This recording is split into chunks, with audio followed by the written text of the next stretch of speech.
Now, can you imagine if you have a memory in your brain where you're not trying to be funny, but there's something in there that you want to get out and you can't access it? How frustrating. And the only thing you can access is what you can't do, as opposed to what you can do. And you're in a social situation, and what was it I was supposed to do again? And when was I successful? And what about the time I showed gratitude? And what about the time I took the dog off the street and loved them? And you can't remember any of them because they're not captured. Every one of my clients keeps a success diary. A success diary. And we start the session off, tell me what successes you had this week. Do you know that that takes more work than looking at weakness? Research shows that for every negative experience you have to have 5 positive experiences that you consciously take in and process. 5-to-1 ratio. And what do we spend most of our day doing?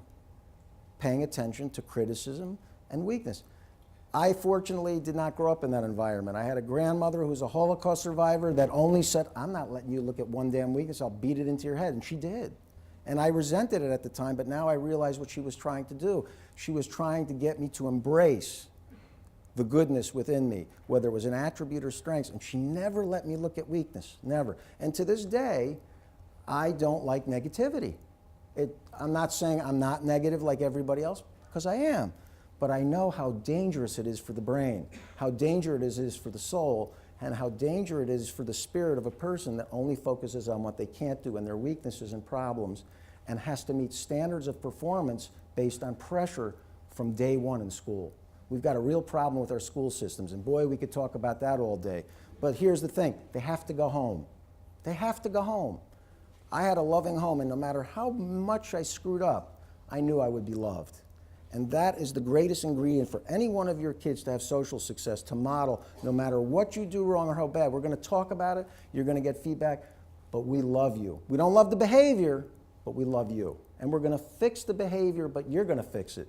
And we're going to empower you to fix it. That's what coaching's about. We don't give the answers.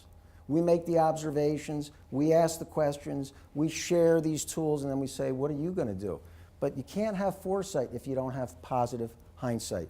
Your GPS, the GPS, think about the GPS in your car. You know where you've gone, you know where you are, and you know where you're going.